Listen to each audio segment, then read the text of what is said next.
지난 시간에 엘리후가 하나님에 대한 신학을 쭉 전개했어요. 그런데 말씀을 이미 드렸듯이 그의 신앙적인 면, 신학적인 면은 하나님과의 관계 속에서 이제 뭐 잘못된 것이 별로 없을 정도로 잘 정리되고 또 잘 하고 있어요. 그의 신학이 타당성이 있었다 그 말이에요. 그러나 그럼에도 불구하고 오늘은 그가 욥에게 정죄를 가하고 있는 것을 보는데 어떤 모습과 어떻게 또 정죄를 하고 있는가를 같이 살펴보도록 하겠습니다. 5절과 6절 말씀을 보면은요, 엘리후가 욥이 전에 했던 말을 다시 끄집어내 가지고 거론해서 다시 이제 이야기를 하고 있어요. 욥이 말하기를 내가 의로우나 하나님이 내 의를 부인하셨고 나는 내가 정당함에도 거짓말쟁이라고 하였고 나는 허물이 없으나 뭐라 그래요? 이제 화살로 상처를 입혔노라 하니 그렇게 이야기하고 있어요. 욥이 전에 했던 말입니다. 욥이 과거에. 그러니까 나는 하나님 앞에 순전하다 이 말. 깨끗하고 맑고 그러나 하나님이 나를 죄인과 같이 대하셨고 정직하다고 말했으나 죄인이 받아야 할 재앙을 내가 받음으로 인해서 순전하다는 말이 거짓말이 되어버렸다 이런 말입니다. 그러나 이것은 욥이 하나님을 원망하거나 하나님을 대적했던 것이 전혀 아니에요. 성경에도 분명히 말하기를 욥이 입술로 범죄하지 않았다라고 아주 결론처럼 못 받고 증거하고 있어요. 이 말은 욥이 입술로 범죄하지 않았다 이 말은 곧 하나님께서 그렇게 인정하신다 그런 뜻이 되겠어요. 그렇다면 엘리후는 욥의 말을 대단히 오해하고 있다는 사실을 알 수가 있는 것이지요. 욥이 하는 말을 액면 그대로 받아들여서 마치 하나님을 원망하고 대적하는 것으로 오인했던 것입니다. 우리도 인간관계 속에서 그런 경우가 많이 있습니다. 사람이 상대방의 마음과 뜻을 말로 다 표현하지 못하고 어떤 때는 숨기고 또 반대로 이야기할 때도 있는 것을 알 수가 있어요. 근데 그 사람의 진실된 마음을 우리가 읽지 못하고 액면 그대로 그 말만 그대로 받아들이면 오해가 될 수도 있고 이런 경우들이 많이 있지 않습니까? 그래서 어떤 사람은 그 옛날 어르신들이 그래요. 아이고 내가 빨리 죽어야지. 근데 나이 잡수신 어른들이 빨리 죽어야지라는 말을 입에 달고 사세요. 근데 실질적으로 어디가 아프면 아이고야 빨리 병원에 안 데리고 간다고 뭐라고 그러신다고. 그러니까 그 말은 뭐예요? 빨리 죽어야지. 그 말은 속상하다는 말이야. 지금 너희들이 하는 짓거리가 내가 너무 힘들어. 속상해. 아이고 그걸 저걸 안 봤으면 좋겠어. 그런 표현이란 말이죠. 근데 진짜로 빨리 죽어야 되는 것이 우리 엄마 소원인 줄 알고 그러면 안 돼요. 그렇잖아요.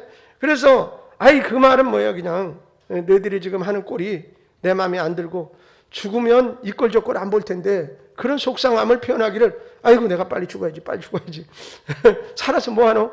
이렇게 표현한 충청도 사람들이 꼭 그런다고 그러잖아요. 뭐라고 그러면 그냥 알았다 이 말이. 그래 뭐 이렇게 쭉 얘기를 하면 냅둬. 그렇게 얘기하면 알아들은 것처럼 상대방이 이렇게 표현하지만 냅둬 그러면 기분 나쁜 거예요. 이분이 기분이 언짢은 거야. 지금 하는 행동이나 말이 내 비위에 거슬린다 그런 뜻이에요. 그러다가 나중에 이제 조금 화나면 개나 줘버리라고 그래. 충청도 사람이 그래. 개나 줘버리라고 그래. 그러면 그건 화가 더 많이 난 거거든요. 그러니까 그런 말의 의미와 뜻을 우리가 제대로 알지 못하고 액면 그대로 단어대로 그냥 받아들이면 오해를 할 수가 있다 이 말이에요. 그런 것처럼 지금 욥의 말을 그 속에 나오는 진실과 하나님과의 관계 속에서 하는 말을 이 그대로 액면 그대로 받아들이고 엘리후는 상당한 오해를 하고 있음을 볼 수가 있어요. 여러분 그렇다면 엘리후는 욥의 말을 대단히 오해하는데 욥이 하는 말을 액면 그대로 받아들여서 그런 거거든요. 아까도 말씀드린 대로 성경은 분명히 말하기를 욥이 입술로 범죄하지 않았다라고 증거하고 있어요. 그건 하나님이 그렇게 인정하셨다는 말이라고 그랬어요. 그러니까 욥의 말을 오해했던 엘리후는 7절에서 말하기를 어떤 사람이 욥과 같으랴. 욥이 비방하기를 물 마시듯 하며 이렇게 얘기해요. 기탄 없이 하나님을 회방하고 대적한다. 그런 어떤 의미. 여러분 하나님을 대적해서 좋은 이익이 될 사람이 어디 있겠어요? 하나도 없어요. 근데 욥은 이미 욥기를 시작하면서 동방에 그는 의인이라 이렇게 인정을 하고 있거든요. 근데 그런 사람이 하나님을 그렇게 물 마시듯 하듯이 갈증나면 물막쳐. 그러니까 늘 항상 하나님에 대한 불명, 불만과 불평을 입에 달고 산다라는 의미가 되겠는데, 여러분, 그렇다고 그런 사람이 온전한 신앙인이라고 말할 수 있겠느냐 이 말이에요. 그렇지 않잖아요. 근데 그도 새 친구와 같은 오류를 범하고 있는 것이에요. 여러분 8절 말씀해 보면 악한 일을 하는 자들과 한패가 되어 악인과 함께 다닌다, 이렇게까지 표현하고 있어요. 여러분, 우리 이제 속담에는 아니 땐 굴뚝에 연기가 나랴 뭐 이런 말이 있는데, 요즘은 아니 땐 굴뚝에도 연기가 나요. 옛날에는 아날로그 시대는 그게 잘 안 됐어. 근데 요새는 하도 이제 이 디지털 시대가 되다 보니까 얼마나 그렇게 이제 이게 다 이렇게 공작을 하는지 뭐 하는지 어떻게 그런 일들이 일어나는 경우도 보고, 그래서 참 우리 같은 사람들은 이 말을 믿어야 되나 이 말을 믿어야 되나 정말로 헷갈려요. 다 그렇다고 그렇게 자기들 주장을 하고 있으니 말이죠. 그러니까는 참 답답하기 이를 데가 없는 거예요. 왜 그러냐면 우리가 누군가 리더자나 지도자가 나와서 그 말을 하면 액면 그대로 100% 그걸 믿을 수 있는 사회가 됐으면 좋겠어요. 그렇잖아요. 그래야지 되지. 그래야지 되지. 그래도 이제 뭐냐면 어느 회사의 사장이 된다, 아니면 또 무슨 어디 해외 단체의 리더가 된다든지 지도자가 된다든지, 그러면 그래도 그 사람들을 다 아우르고 이끌으려면 본인이 그렇게 투명하고 또 정직해야 되고, 근데 사람은 또 그런 경우도 있어요. 일부러 계획적으로 어떻게 해서 범죄를 저지르지 않고 실수했다면 또 우리도 너그럽게 용서해 줄 수 있는 마음을 가지기도 해야 돼요. 사람이 완전할 수는 없잖아요, 그죠? 그래서 실수를 할 수도 있단 말이에요. 부모님도 실수할 수도 있고 아이들도 실수할 수 있고 저도 실수할 수 있고 그렇단 말이죠. 때로는 판단을 잘못하고 선택을 잘못해서 손해를 볼 때도 있고 말이죠. 다른 사람에게 거짓말이 될 때도 있어요. 저는 그전에 안타까웠을 때가 있어요. 이 교회 건축하면서 답답하기 이럴 데 없는 거예요. 이게 이제 목수들하고 대화를 하는 것 자체가 나중에는 거의 불신의 벽을 치게 되는 그런 경우가 돼요. 예를 들면 이제 우리가 공사를 진척해서 진행할 때 주보에다도 이번 주에는 이만큼 이렇게 될 테니까 힘을 내서 우리 같이 기도해 주세요, 이렇게 했는데 전혀 안 되는 경우가 많아. 근데 그 사람들이 분명히 그렇게 한다고 얘기를 해서 내가 하는 거지, 내가 기술자도 아니고 얼마만큼 어떤 공기가 어떻게 될지 잘 몰라요 나는. 근데 그 사람들이 그러는 거예요. 근데 계속 거짓말을 하는 꼴이 되는 거예요 나는. 성도들에게 왜 이만큼 이렇게 한다고 그랬는데 그만큼 진행이 그 다음에 안 되고 그 다음에 또 그만큼 진행이 안 되고, 그러니까 듣는 사람들은 목사님이 하는 말이 하나 믿을 게 없어, 이런 식으로 되는 거예요. 그게 중간에서 제일 어렵더라고요. 그러니까 그 사람들한테 싫은 소리를 막 하게 되는 거예요. 왜 당신들 이렇게 약속을 해놓고 이만큼 해주기로 해놓고 왜 안 하느냐. 그러면 기분 좋은 소리로 하면 별로 감각이 없어요. 그러다 보니까 어떻게 좀 기분 나쁜 소리도 하게 되고 이렇게 해서 사람 성질 버리게 되겠어 그거. 그러니까 중간에서 참 그런 과정들이 어렵더란 말이에요. 그래서 처음부터 아주 이렇게 돼서 이만큼은 어려우니까 이 정도는 하겠습니다, 그렇게 하면 누가 뭐라 그러냐고. 그 대신 우리는 좀 빨리 좀 어떻게 될 수 있도록 좀 해주세요, 이 정도 하는 거지 뭘 어떻게 하겠어요. 그럼에도 불구하고 그 사람들은 이만큼 그러면 나는 그걸 얘기를 고지고대로 듣고 참 순진하기도 하게 고지고대로 듣고 또 그렇게 얘기하면 그러면 성도들은 목사님 거짓말하는 것처럼 그렇게 되어지고 그래요. 이 공사하는 것도 지금 저는 머리가 보통 아픈 게 아니에요. 매일 저녁에 나가면 어느 날은 꿈을 꾸는데 압사돼서 죽는 꿈을 꾸더라고 내가. 그러니까 얼마나 걱정을 하고 있는 거예요 이게. 죽지는 않는데 뭐가 나를 확 덮치는 꿈을 꾸기도 하고 그러더라고. 그러니까 이게 천정이 지금 계속 내려오고 있어요. 이게 여기 앞에 방패가 이게 만약에 떨어진다고 생각을 해보라고요. 그럼 이 피해는 아무도 없을 때 떨어지면 그냥 밤에 떨어지면 상관없는데 지금도 예배 드리는데 이게 떨어진다고 생각을 해봐요. 어느 교회가 천정이 내려앉아가지고 어쩔 수 없이 다 뜯어내고 저 보니까는 1억 몇천만 원 들여가지고 천정만 리모델링 걸 다시 하더라고요. 그러니까 이게 건물을 잘 졌느냐 못 졌느냐 그게 아니에요. 우리도 거의 20년 가까이 되는데 지금 제가 저게 왜 저랬는지 아무리 분석해봐도 잘 모르겠는데 혹시나 요번 말고 전년도에 비가 이쪽에 물을 이쪽으로 조금 흘렀어요. 그러니까 흐르면 저 천정을 타고 절로 가서 거기에 젖었다가 마르면 이게 좀 변형이 돼서 저렇게 된 건지, 또 뭐 이게 정확한 건 모르지만 예를 들어서 이거 스피커를 달을 때 분명히 저길 뜯고 올라가고 천정에다가 이걸 매달고 뭐 이러면서 뭘 건드려서 저쪽이 지금 내려앉는 건지 그건 아무도 몰라요. 근데 하여간 내려오고 있다고. 근데 하루 지나고 나서 이렇게 쳐다보면 또 조금 더 내려오고 또 더 내려오고. 제가 볼 때는 이거 한 달 안에 떨어지게 생겼어. 그러니까 급한 거예요, 우리는 마음이. 그러다 보니까 장로님하고 상의를 해가지고 뭐 김 장로님이 와가지고 뭘 어떻게 한다고 그러는데 뭐 지난주일도 안 오시고 뭐 어떻고 지금 어떻게 뭐 잘 진전이 안 돼. 그 허 장로님이 저것도 공사하는데 뭐 여기저기 그냥 온종일 막 돌아다니면서 뭐 해가지고 어떤 분을 한 분 데리고 왔어요. 그래갖고 여기다가 발판만 매주는데, 예? 파이프 세워가지고 발판만 매주는데 400만 원 달래요. 여러분 이게 뭐 만만하지가 않은 거야. 그러면 그 사람 말고 목수가 들어와가지고 일하는 거는 200만 원이 또 넘어요. 그러니까 이 공사하는데, 예, 뭐 거기 이제 자재 때 또 들어가야 되지. 그러면 거의 600, 700이 넘어가고 700 가까이 되게 생겼어요. 그러니까는 이거 요까지 거 여기 이만큼 내려와서 지금 저거 올리다 붙여야 되는데 공사비가 그렇단 말이에요. 여러분 믿어져요? 안 믿어지잖아요. 그러니까 답답한 거예요, 저도 중간에서. 예? 그런데 도대체 그분한테 일을 맡기지를 못하겠어요. 왜 그러냐면 나도 반 목수는 하거든요. 그래서 견적을 딱 내는데 보니까 자재를 주문하는데 많이 주문하는 거예요, 일부러. 많이. 그 기본 틀이 있는데 그래서 그런 걸 보면서 이거 속상하기도 하고 답답하기도 하고 그래서 추후에 연락해 주겠다고 그러고 먼저 이걸 해주겠다는 사람한테 계속 전화를 하는데도 안 받고 또 뭐 어떻다고 그러고 참 이거 근데 이게 공사가 큰 공사가 아니니까요. 웬만해선 또 잘 누가 달려들려고 그러지도 않고 근데 저는 이렇게 쳐다보면 조금 더 내려왔고 이렇게 쳐다보면 조금 내려왔고 이제는 이 강대상 여기서 올려다봐도 저게 자꾸 벌어지고 있는 게 보이죠. 그러니까는 좀 불안하기도 하고 답답하기도 하고 이게 만약에 내려 떨어지면 여기 의자는 다 부서질 거고 많이 텔레비전도 그냥 깨질 거고 뭐 이러면 이건 비용이 뭐 상상 못할 만큼 또 나오는 거예요. 그러니까는 이게 어떻게 해야 될지 내가 목수도 아니고 그래서 오죽하면 여기다 발판만 매주면 내가 공사하겠다 그랬어요. 사실은 뭐 한 50대 초반만 돼서도 조건이니까 아무것도 아니에요. 저한테는 사실은 공사 목수보다 더 잘할 수 있어.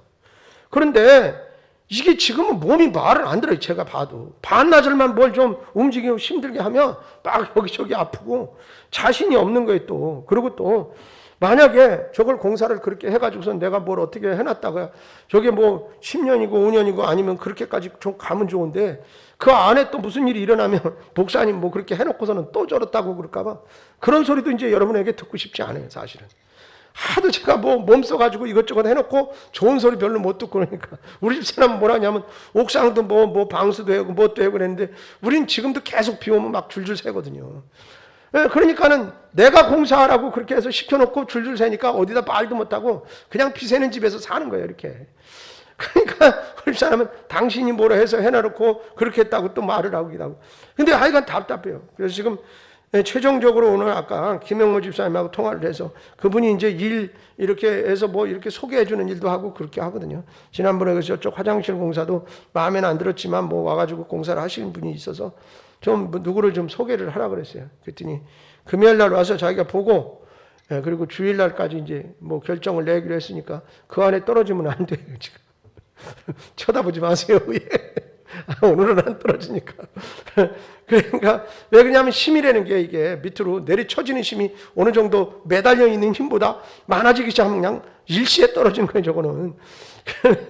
그러면 여러 가지로 참 뭐 비용도 더 많이 발생하게 될 거고 뭐 그러니까 여러분 그러니까 제가 잠이나 제대로 먹었어요. 저게 밤에 나가서는 저걸 어떻게 공사를 해야 될까, 누구한테 연락을 해야 될까, 뭐 아는 목수들이 그렇게 많은 것도 아니고 그러고서는 또 견적 내는 거 보면 뭐 만만하지가 않고 여기 갔다가 파이프 걸어서 주는 자재 때만 195만 원이라는데 제가 아무리 계산을 해봐도 그만큼 나오지를 않아요. 그런데 이제 참 이게 답답하기 이럴 데가 없고 그러니까 사람은 말이죠. 누군가가 이렇게 대할 때 나도 진실함으로 그냥 대하고 그대로 했으면 좋겠는데 뻔히 아는 것을 또 거짓말을 할 때도 있고 또 어떤 사람은 정말 진실로 얘기하는데 자기 생각의 품으로 저 사람은 지금 저게 하는 말이 그렇지 않다라고 인정하는 사람도 있고, 이 대화에서 마음이 서로 통한다는 것이 굉장히 중요한 것 같아요.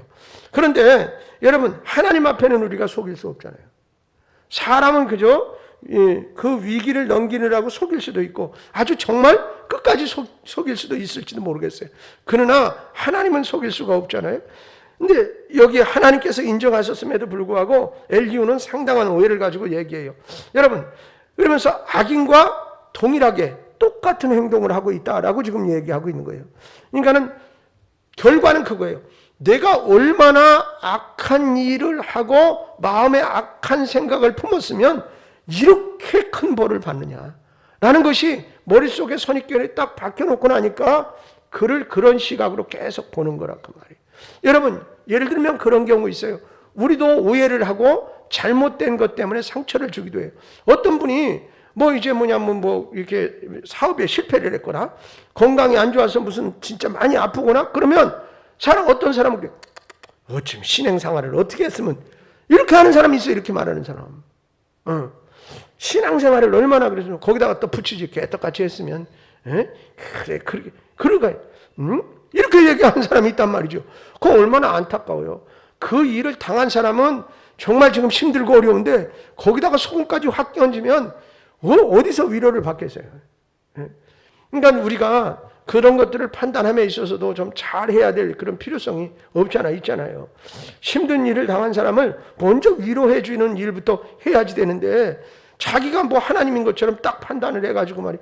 얼마나 신앙생활을 개떡같이 했으면 우리가 안 보는 사이에 이랬으면 그런 경우에 있어요. 이건 뭐냐면 지금 우리 교회 같은 경우에는 전혀 그런 일이 없겠지만 옛날 시골 좀 그냥 좀 이렇게 앞뒤도 좀 그렇게 하고 그렇게 어떻게 보면 그분이 순수하게는 신앙생활을 했는데 그런데 그런 거에 대해서 좀 잘 모르는 경우가 돼가지고 그런 얘기를 툭 던져가지고 상처를 받아서 난 평생 교회 안 다닌다고 이제 맨날 봐야 그 동네 교회 하나밖에 없어 시골에는. 그러니까 그냥 말 때문에 그래가지고 제가 첫 목회하는데도 또 거기 가서 담장 하나 쌓인데 이분이 담장 안에 저쪽에서 뭐라고 남편하고 얘기하는 소리를 들었는데 오해가 됐다고. 아이고 꼴 보기 싫어서 교회 안 간다고. 교회를 안 나와요. 안 나와. 참 그러면 그걸 제가 거기 가서 그 말을 들었는지 듣지도 않았으니 뭐라고 할 말도 없고 참 그게 오해가 돼가지고 서로 막 그렇게 그냥 그러니까 오랫동안 신앙생활을 했음에도 불구하고 몇십 년을 했으면서도 그 말 한마디 때문에 교회 안 간다고 그러니 얼마나 안타깝게 이럴 데가 없어요. 그러니까 그 말은 거꾸로 말하면 교회를 끝까지 안 나오시지는 않겠지만 천국을 그냥 순간에 그 말 한마디 때문에 덜컥 팔아먹어요? 얼마나 어리석은 거예요. 그런데도 불구하고 그렇게 그냥 자기 감정을 추스리지 못하고 탁 그렇게 내려놓고 그리고 교회 안 나오는 거예요. 몇 주가 돼도. 근데 주일날 얼마나 좀 그럴까. 한 주나 이렇게 되면 그 정도는 그렇지만 두째, 세 주 이렇게 되면 시골에는 옛날에 차인벨로 종 치거든요. 종. 주일날 종소리 들으면 얼마나 괴로울까. 그런데도 찾아갔는데도 막 쌩쌩거리고 막 그러시면서 근데 또 은근히 이제 한 2-5주 지나면 전도사가 안 찾아오나 그리고 또 기다리셔요. 나이 잡수신 어르신들이. 그러니까 이게 말 때문에 서로 이렇게 그래서 이게 서로 통하고 그 말이 이 사람이 뭐라 그러면 쿵하면 짝하고 이런 어떤 관계가 된다는 것이 상당히 어렵습니다. 욥이 지금 무서운 죄악을 범하고 있다고 주장을 하고 있으니 여러분 어떤 오해를 해도 보통 한 것이 아니고 잘못 생각해도 보통 잘못 생각한 게 아니에요. 9절에서는 욥의 말을 비웃고 있는데 뭐라고 비웃느냐면 사람이 하나님을 기뻐하나 무익하다 하는구나 이렇게까지 얘기해요. 여러분 하나님을 잘 섬겼으나 나에게는 고통만을 주셨다는 욥의 말을 풍자해서 지금 비꼬고 있는 거예요. 여러분 욥의 친구들을 보면 한결같이 곤궁에 처한 친구를 비방만 하고 있어요. 계속. 그리고 정죄하고 있고 오히려 절망과 아픈 데를 더 아프게 하는 일을 하고 있다고요. 자, 친구들이 지금 이런 상황 속에서 우리는 이제 그 결과를 지금 보고 있지만 그 전에 그 행위를 보면 욥이 이런 어려움을 당했을 때 부인도 그를 저주하고 이렇게 하고 떠나라 그러고 뭐라 그러고 가족도 또 다 죽고 그 다음에 그 친구들도 하나도 그를 찾아오는 이도 없어요. 그렇게 따지면 그 어려움을 처했을 때 찾아간 친구들은 진짜 친구 같아 보이잖아요. 예, 그렇잖아요. 그거 다 망해가지고서는 뭐 쓸데없는 그를 그래도 찾아가서 위로해 주겠다고 간 발걸음만은 인정해 줄 만해. 그런데 거기에서 뭐냐면 그를 위로하기는커녕 아픈 데를 더 아프게 하고 있으니 결과론적으로 보면 안 가느니만 못한 결과를 지금 낳고 있어요. 여러분, 욥의 친구들이 우리는 절대로 이들과 같이 남의 공궁에 처했을 때 위로해 주지는 못할 망정 꼬투리를 잡아서 비아냥거리고 또 아픈 곳을 자꾸 긁고 찌르는 그런 사람이 돼서는 안 되겠다. 이 일과 사건을 보면서 우리는 우리 스스로를 그렇게 나를 달래주고 내가 여기에서 그런 교훈을 얻고 결단하는 일이 중요한 것입니다. 엘리후가 어느 정도로 심한 말을 했는 줄 아십니까? 35절에 보면 이런 말까지 했어요. 욥이 무식하게 말을 한다. 그의 말이 지혜롭지 못하다. 이렇게까지 말해요. 여러분, 처음에는 이렇게 심한 말은 안 했어요. 그런데 자기도 모르는 사이에 감정이 이입되다 보면 더 강한 말을 하게 되고, 그 다음에 어떻게 말을 해도 그냥 강조하다 보니까 더 억양이 세지고, 그리고 뭐 이제 일어나지도 않고 경험하지도 않은 것을 자기의 상상 속에서 하나를 더해서 강력하게 이렇게 얘기를 하게 되는 경우가 있단 말이죠. 여러분, 그리고 36절에는 나는 욥이 끝까지 시험 받기를 원한다 이렇게 말해요. 이게 뭐예요? 너 같은 놈은 고난을 더 받아야 정신 차려도 차리지? 그런 말이죠. 여러분, 그러니 이것이 또 당연한 일이다. 아주 네가 한 행위에 따라서 이런 일을 당했으니 지금도 회개하지 않고 반성하지도 않고 내 잘났다고 떠들어대는 막 이러면서 그냥 막 퍼붓는 거예요. 여러분, 지금 욥이 죽음의 재앙 속에서 우리식으로 말하면 숨을 몰아쉬고 거칠게 숨을 몰아쉬면서 통과와 고통과 괴로움에 잠을 이루지 못하고 그야말로 가죽만 남아있는 그런 상태요. 온몸에 상처가 만신창이고 마음의 상처는 또 어떻습니까? 갈기갈기 찢어진 그런 상태에 남아있는 이 시점에서 이렇게 심한 말을 해도 되는 겁니까? 보면 그렇잖아요. 말이란 한번 뱉으면 주워 담을 수가 없어요. 나중에 그것을 정정하고 사과를 해도 마찬가지예요. 이미 상처는 입었다고요. 그래서 사과를 하거나 뭐 이렇게 했을 때 조금 그것이 치유가 될는지는 몰라도 쉽지 않습니다. 그리고 그 말 한마디가 사람을 죽이기도 하고 살릴 수도 있다는 거예요. 아시겠어요? 전에 낮은 대로 임하소서라는 영화를 보니까 그건 이제 다큐 영화 비슷한 건데 그 주인공이 실제 인물이고 그것을 이제 배경으로 영화를 만들고 그런 것이니까. 그래 나중에 이제 목사님 아들인데 얼마나 개구장이지. 교인들이 교회 오면은 신발 갖다가 다 감춰놔가지고 예배 마치고 나가려니까 신발이 하나도 없어서 난리가 나고, 그 다음에 또 뭐라고 막 이렇게 써놓고 내가 복음 1장 1절 그렇게 막 갖다 써놓고 얼마나 개구지고 그냥 그런지 목사님에게는 하나도 도움이 안 돼, 이 아들이. 오히려 그냥 그 목사님의 아들 때문에 교인들이 목사님은 중간에서 그냥 아들 하나 제대로 가르치지 못한 목사가 됐으니 얼마나 어려웠었겠어요. 그런데도 그 아버지는 늘 기도하세요. 그러고서는 어느 날은 좀 이렇게 앞이 잘 안 보이는 분을 위해서 줄을 이렇게 쭉 저 교회 앞에 저 멀리서부터 매가지고 그걸 붙들고 이렇게 오시도록 이렇게 배려를 하고 참 좋으신 그런 목사님 아버지신데, 그런데 이제 시골에서 목회하다 보니까 가난하게 살지요. 어렵게 살고. 그러니까 그런 거에 대한 어떤 반항의식이었는지 계속 그러다가 나중에 이제 어찌 조금 이제 나이 먹어서 고등학생 이렇게 됐을 때 아버지가 그를 붙들고 진실로 얘기를 해요. 정신 차리라 그러면서 네가 나를 이어서 목사가 됐으면 좋겠다. 이제 신학교 가고 그러는 과정에 중간에서 다 때려치고 그만두고 신학교 입학했다가 그만두고 그리고 다른 길을 하고 그러다가 장님이 됐어요. 그러다 보니까 여러분 기술도 배운 게 없지 뭐 이렇게 맹인이 됐으니 뭐 먹고 살 일이 없잖아요. 그러니까 깡통 찬 거예요, 진짜.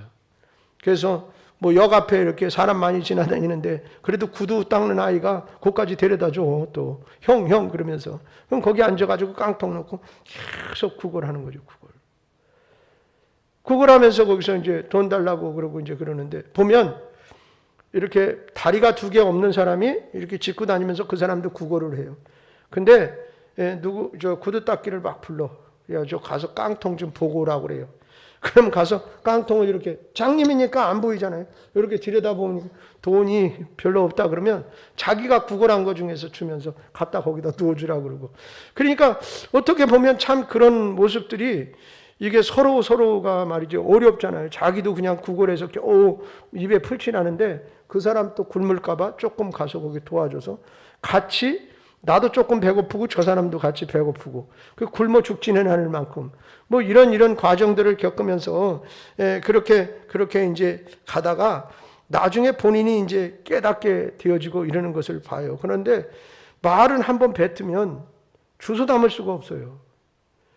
그래서 본인이 다른 사람에게 막 그 행동한 상처 준 거 이런 거 나중에 그걸 깨닫고서는 그가 둥글둥글하면서 회개를 할 때 보면 처절하게 이럴 데가 없어. 처절하게. 그러니까 하나님이 그것을 깨닫게 해주시고 또 스스로가 그것을 느끼게 해주시고 그래서 자기 자신이 점점 낮아지고 이게 돼서 뭐 지금도 살아 계시고요. 아직도 이제 목회를 하고 계신데 맹인 교회를 하십니다. 그래서 근데 맹인 아닌 사람도 많아요. 그 교회는 목사님이 맹인이고 그러다 보니 이제 맹인 성경도 점자 성경이 있어요. 그거 가지고서 이렇게 더듬으면서 이렇게 성경도 읽고. 근데 그분들에게 희망과 빛을 줘요. 우리는 눈은 멀어서 세상은 안 보이지만 하나님의 빛을 볼 수 있는 영적인 눈이 있다. 그래서 본인은 그 이후에 미국인가 어디에서 자기를 초청해 가지고 개한 수술을 해서 눈을 뜨게 해준다고 연락이 왔는데 안 가요. 왜냐하면 세상 눈 뜨면 다시 나는 하나님 잃어버릴까 봐 두렵다고 그러면서 자기는 영혼의 밝은 눈을 가지고 있다. 이렇게 얘기를 하면서 근데 그렇게 보면 그가 하나님이 맹인이 됐어. 그러면 우리식으로 이렇게 잣대를 보면 얼마나 잘못을 저질렀으면 똑똑한 사람이 맹인이 됐느냐 그리고 비난하고 그렇게 할지 모르지만 그러나 그 사람은 그렇게 생각 안 한다고. 내가 만약에 맹인이 안 됐다면 난 목사가 안 됐을 거다. 못 됐을 거다. 그리고 또한 이제 이렇게 겸손하고 이렇게 되지 못했을 거다. 그러니까 심지어 눈을 뜨게 해준다고 그래도 그 눈을 뜨면 하나님을 오히려 잃어버리고 내 교만이 다시 올라올까 봐 나는 영혼의 빛을 가지고 영혼의 눈을 뜨고 하나님을 볼 수 있는 시각을 가지고 있으니 행복하다라고 말하거든요. 그러면 우리의 시각을 볼 때 얼마나 불행한 거예요. 잘 나갔더랬어요. 공대에 들어가서 뭐 이렇게 하다가 나중에 뭐 불문학도 전공하고 똑똑해요. 아주 뭐 그런 사람인데도 불구하고 그럼에도 불구하고 나중에 이제 그런 일을 당했을 때 얼마나 하나님의 이제 입장으로 보면 신앙인의 입장으로 보면 얼마나 잘못을 많이 저질렀으면 이 맹인이 됐느냐고 말이죠. 이렇게 얘기할 수 있잖아요. 그러나 신앙인의 관점 본인의 시각으로 볼 때는 그게 축복이라고 얘기하고 있잖아요. 그러니까 다 보는 시각과 느끼는 느낌이 달라요. 근데 욥의 어떤 느낌이 우리는 맞잖아요. 그래서 여러분 혀를 움직이는 것은 돈 없이도 가능하고 마음대로 놀려둘 수 있어요. 여러분 보세요. 말이나 한번 뱉으면 주워 담을 수가 없고요. 그 말 한마디가 사람을 죽이기도 하고 살리기도 한다고요. 그런데 어느 날 그분이 이제 이렇게 깡통 놓고 이렇게 하고 있는데 어떤 사람이 지나가다가 이 사람이 지금 주머니에다가 여기다가 수면제를 30m를 사가지고 죽으려고 너무 힘들어서 다 망해먹고 다 떠나고 뭐 이래서 이제 마지막 죽으려고 가다가 보니까 웬 맹인이 깡통 놓고 앉아서 구걸을 하고 있어. 그래서 이제 이제 죽을 거잖아요. 그러니까 자기 주머니에 다 뒤져가지고 있는 돈 없는 돈 다 털어서 거기다가 준다고. 그 덜컥 눕는 소리 들으니까 적당히 이렇게 들어보니까 그래도 꽤 눕는 것 같잖아요. 그러니까 인사를 해야 될 거 아니야. 너무 감사합니다. 복 받으실 거예요. 네? 그렇게 얘기를 했어. 근데 그 사람은 가만히 생각을 해보니까 나 지금 죽으러 가는 건데 무슨 복을 받아 받기는. 그리고 그 사람은 이렇게 쳐다보니까 얼굴이 밝고 맹인인데 구걸하면서도 얼굴이 밝은 거야. 그 모습을 물끄러미 쳐다보는데 막 밝어. 그리고선 누가 동전이라도 하나 넣어주면 고맙습니다. 행복하세요. 막 이러면서 막 그런 표정이. 근데 자기 모습하고 그 사람하고 이렇게 보니까 저 사람이 나보다 처지가 더 나쁜 것 같아. 그렇잖아요. 나는 육신이 멀쩡하고 막 그런데 저 사람은 지금 앞도 안 보여가지고 거기 쭈그리고 앉아서 지금 깡통 놓고 구걸하는데 저렇게 밝은 모습을 하고 있단 말이에요. 여러분 그걸 느끼고 그 사람이요 거기서 감동받고 하나님의 뜻이겠지요. 어떻게 됐든 그 약봉지 버리고 다시 살기로 결정해가지고 나중에 그 사람 그 목사님 만나가지고선 그 얘기를 다 해요. 그러니까 보세요. 말 한마디가 사람을 살리기도 하고 죽이기도 한다고요. 그러니까는 그 몇 푼 받고서는 복 받으세요. 그 복 받으라는 말 한마디에 뭐 나 복 받을 일이 없는데 죽으러 가는 건데 그러면서 그 모습을 보니까 너무 밝고 나보다 처지가 안 좋은 사람이 어떻게 저렇게 밝은 모습으로 인사를 하면서 얼굴이 막 미소를 띠고 환하게 웃고 그럴까 말이에요. 그러면서 자기 자신을 돌이켜볼 수 있는 그런 상황을 만나고 살라니까 그랬어요. 하나님이 그렇게 해주셨지만 어쨌든 그 목사님 만나가지고 아주 신앙생활 잘하는 그 교회에 아주 맹신도가 나중에 된다. 맹신도. 여러분 이런 모습을 보면서 우리는 어떻게 말이 얼마나 중요한 것인가라는 거예요. 여러분 그래서 역사의 운명이 이 말 때문에 갈라지는 경우도 있어요. 야고보서 3장 6절을 보면요. 혀는 곧 불이요 그랬어요. 불의 세계라. 혀는 우리 지체 중에서 온몸을 더럽히고 삶의 수레바퀴를 불살이나니 그 사리는 것이 지옥불에서 나느니라 그랬어요. 이 혀에 움직이는 것은 돈 없이도 가능하고 마음대로 막 내가 할 수 있어요. 얘기할 수 있단 말이에요. 그 무책임한 한마디가 불이 돼서 사르게 되고 인생을 불질러서 파멸에 이르게 할 수도 있다. 그런 말이 되는 거예요. 그러니까 말이 상당히 중요하다. 그래서 믿음의 성도는 말을 잘해야 돼. 말을. 함부로 저주하는 말을 막 하고 이래서는 안 됩니다. 여러분 역사의 운영이 사람의 혀에 의해서 이루어졌다라고 말하는 역사학자가 있어요. 말로 인해서. 여러분 그 위력이 그렇게 대단하다라는 거예요. 대단하다. 그러면서 이게 혀가 뭐 세치밖에 안 된다고 그래서 세치혀라고 이렇게 표현하지만 그러나 이 세치혀 가지고 세상을 움직이고 세상을 망하게 하고 사람을 죽이기도 하고 살리기도 한단 말이에요. 우리는 남을 함부로 판단하고 비판하지 말자. 여러분 우리 스스로를 돌이켜볼 때 나는 얼마나 깨끗하고 나는 얼마나 뭐 대단해서 말이에요. 혹시라도 엘리야와 세 친구들처럼 하나님이 의롭게 여기는 사람을 향해서 정죄의 돌을 던지는 일이 벌어질 수 있음도 기억해야 하겠어요. 여러분 그래서 우리 조상들이 한 말씀이 참 좋은 말이 많아요. 죄는 미워야 돼 사람을 미워하지 말자. 이런 어른들의 말씀도 있어요. 그렇잖아요. 어떻게 보면 불행한 환경을 만나서 어떻게 잘못 그냥 뭐 배가 고파서 뭘 하나 훔쳐먹다가 걸려가지고 교도소 가서 거기서 나쁜 사람들 만나가지고 말이죠. 더 기술도 배우고 뭐 이렇게 해가지고 그 일당이 돼가지고 점점 그 수렁으로 빠져가지고 말이에요. 근데 그 죄 짓는 거는 잘못이지요. 잘못이에요. 분명히. 그럼에도 불구하고 그 사람 자체는 미워하지 말자. 그렇게 말하는 건 처음부터 그렇게 그냥 악한 생각을 타고난 사람이 몇이나 있겠느냐. 좋게 보는 거죠. 그리고 그 사람조차도 구원의 대상이기도 하다.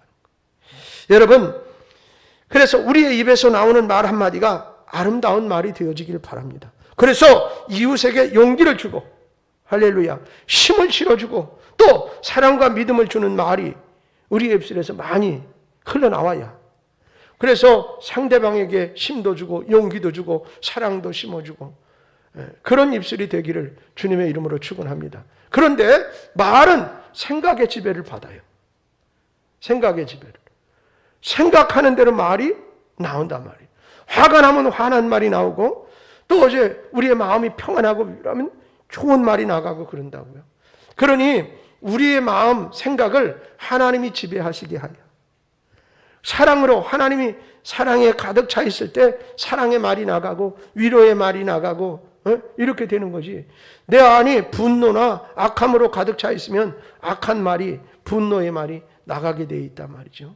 그러므로 여러분 늘 하나님 앞에 기도함으로 우리의 마음을 다스릴 수 있어야겠고, 하나님의 사랑으로 가득 채워서 여러분의 마음속에 사랑이 가득하면 입술로, 말로 그 아름다운 말이 많이 나가게 되므로 선하고 복된 영향력을 끼치게 되리라 믿습니다. 그래서 혹여 여러분 목원들 중에 아니면 우리 성도들, 교우들 중에 힘들고 어려운 일을 만났으면 힘도 주고 위로도 주고 또 기도도 해주고 이렇게 힘을 실어주는 여러분이 되세요. 저는 다른 말 하고 싶지 않고 이 말의 오늘 결론으로 이런 말씀 드리고 싶어요. 어디를 가도 인정을 받을 수 없는 사람이 있다고 쳐요. 하는 행색이나 또 말하는 거나 무슨 뭐 여러 가지로 면에서 봐서 그런 사람이라 할지라도 교회 안에서만은 위로를 받고 인정을 받아야 됩니다. 아멘. 주님이 그를 버리시지 않는 한. 그러니까 주님은 우리들의 생각과 이렇게 잣대를 가지고 보면 그때 당시에 유대인들의 생각 속에 저 죄인들의 집에 가서 먹고 마시고 이거 말도 안 된다고 그러잖아요. 근데 예수님은 그런 분들을 다 공평하게 대하셨어요. 공평 사랑으로. 그리고 뭐 배운 사람, 또 높은 지위에 있는 사람, 돈 많은 사람, 유명한 사람만이 아니라 그런 사람까지도 동등하게 대하시고 보셨다고. 여러분 그 주님의 사랑이 우리 안에 있어야 되고, 그래서 오히려 세상에서 인정받지 못하는 그 사람이 여기서 주님의 사랑으로 보호함을 받고 인정을 받을 수 있어야 되는데, 여러분 그걸 누가 하는 거예요? 우리가 해야 하는 거라. 우리가 그 사랑을 보여주는 거예요. 보여주는. 그래서 예수님을 보여달라는 것은 내 신앙을 보여달라는 거나 마찬가지예요. 그러니까 여러분의 신앙이, 여러분의 삶이 이런 생각으로 가득 체험을 얻어서 정말 교회 안에서 그런 사랑의 역사가 흘러넘치는 복된 교회가 되고, 또 많은 사람들이 위로와 힘을 얻는, 그래서 새롭게 거듭나는 역사가 나타나는 교회가 되도록 여러분 모두가 하나하나의 교회임을 믿으시고 이 아름다운 역사를 이루는 주인공이 되시기를 주님의 귀하신 이름으로 축복합니다.